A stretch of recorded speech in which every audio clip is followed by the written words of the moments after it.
Alright guys, welcome back to another episode. So this is a video that I've been wanting to do for a while. I think that I found a couple out there, but this project was inspired by that bike. So yes, we are restoring, not really restoring, kind of like tuning it up, because I think it doesn't really need that much restore. It's a 94, 95 Pro Series XL, but customer wants to put these GT pedals on there. Oh, I don't know the proper name for it. They're somewhat rare. But here's the problem, guys. If you look at the axle size, the one that he wants to put on is half size. Those cranks are 3-piece, which is 9/16. I have seen 3-piece crank that are not 9/16. So not every single one are, but most are. So what do? Some pedals, you could actually swap out the spindle. So if you notice, I got 2 other, and then a bottle of French's mustard. Yes, guys, this is a secret lube. If you look at these spindles right here, these are 4 different ones. If you notice, these 2 right here are different. You can see from this part right here is different. These guys look very similar, but what you have to find out is if they are the same length. So you stand them up, you could kind of eyeball it, and you could judge to see. Now, eyeballing it, I think these will fit. So only way to know is to take it out and try it. I don't think anybody out there has ever made like a chart showing which one works, which one doesn't. But I know that these are gonna fit. These are the GT platform ones, will fit on these. Why? Because I've seen it done before. I've never done it, but I've seen it done before, therefore we're gonna do it. And it's actually pretty easy. I've explained that to plenty of people before.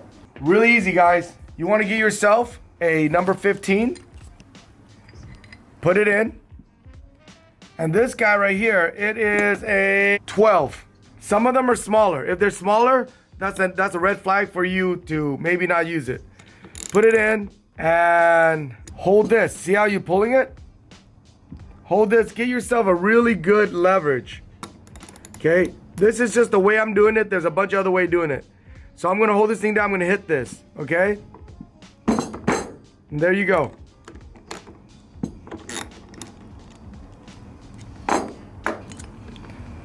Now, I know some of those other ones are gonna be gnarly. You got 1 bolt. Use a rag right here so nothing falls apart. Okay, you look inside, there is another bolt. That guy is not a 12. That guy is going to be a 14, if I am correct. Nope, this is 13. Sorry, guys. Give me 1 moment. Let me go find a... Oh, there it is. 14. Okay. That one's stuck. I'm going to cut it, and I'm going to put something bigger on this. Be right back. Sorry. It was a 15. Believe it or not, everything I do here, this is the second time I've ever done this in the 20 plus years. Now look at this. It's gonna come out. It's gonna have that little cone. It's just like a headset or a bottom bracket. That's where the bearing's gonna roll up to. You're gonna pull this guy out. Look at all the ball bearings.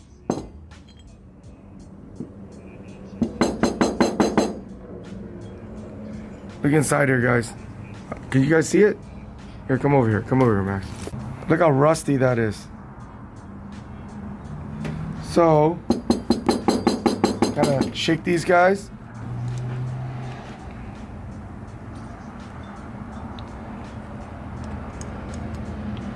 Get all these guys out. Now that thing is grimy. So keep it all apart. Then what you want to do is you want to go and clean these. Okay? You want to go and clean all these, because this is now going to go into this guy. I'm not going to go ahead and film me taking all 4 of them out. I'm going to go and we're going to take it all out and then clean it. And now I'm going to show you guys the assembly, okay? But all these right here, it's going to get clean. And how do I clean these? Real simple. For the ball bearing, what I'm gonna do is I'm going to go and I'm gonna put cleaner on this rag. Put this on here. And again, guys, find yourself a little rag like this so the ball bearing doesn't slide off. Missing one. I'm missing one. I'm always missing a bearing, guys. Not ashamed to admit that.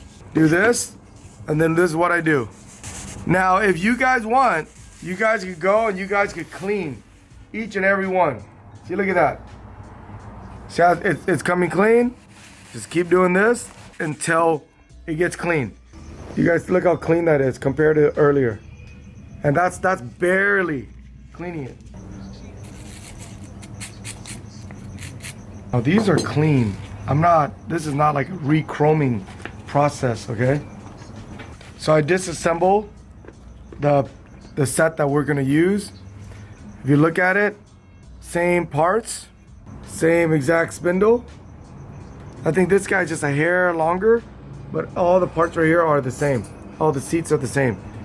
So you look at that, but inside here is pretty crusty. So we're gonna go and we're gonna clean this guy out. So look at this. All I did was I took a rag, put some solvent, just twist it, and look, pretty clean. All that stuff in there, the rest of it is just years of oxidation. Like I said, these are years and years of just rolling and rolling, hundreds and thousands of miles. It's fine. I set these things up exactly the way it is going to be assembled. This thing in first, second, third, all this right here. So then what we're gonna do is after we clean it, we're gonna go in and we're gonna put grease in this guy. I like to put a generous amount of grease, and then afterward I'll go and I'll clean it out. Also, I put a lot of grease in here because the grease is going to hold the bearings. These bearings are tiny, guys. They're gonna slip through. The grease is going to hold it in. Just pack it. Just regular bearing grease. If anybody wants to know, some of you guys are gonna hate on it. All it is just red bearing from O'Reilly's. It's car bearings. Why do I use car bearings? Because the bike we use is not road bikes. If it's a road bike, I would not use that. Mountain bike, I would not use that. This is for a BMX bike. It's totally different animal. You're not pedaling as much. You're riding, you're throwing the bike around.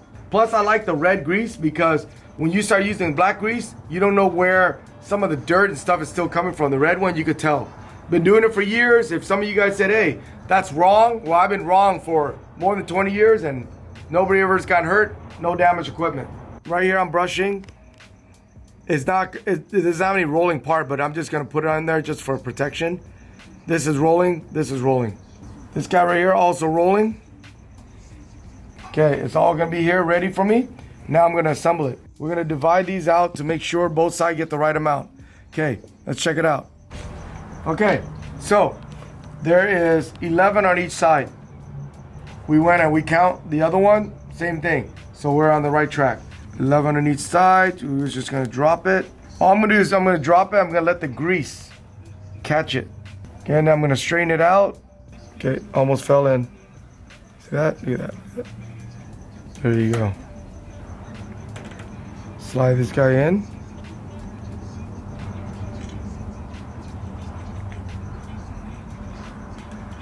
Make sure you go like this. All the ball bearing stays in.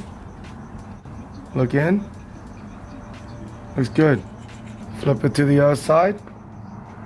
Same thing, guys. I'm just gonna start dropping these guys in. Make sure it doesn't fall in the middle.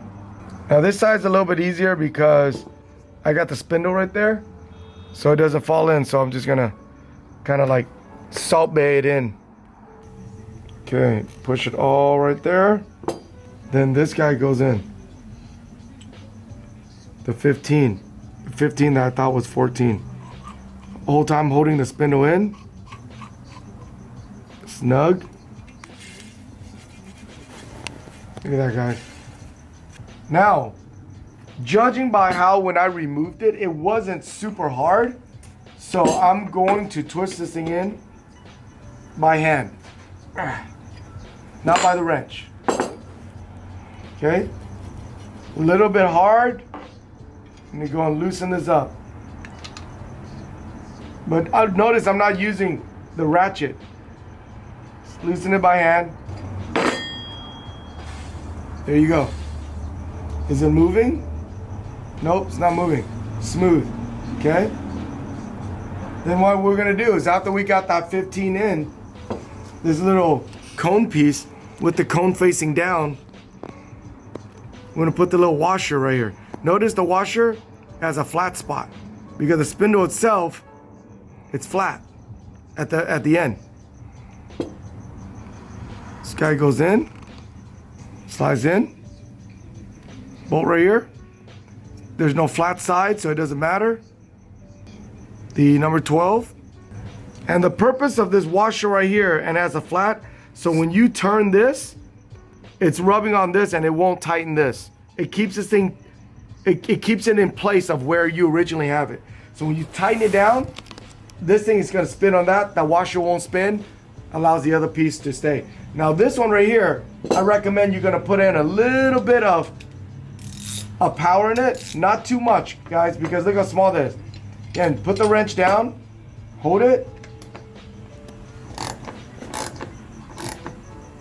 There you go. Let it break in.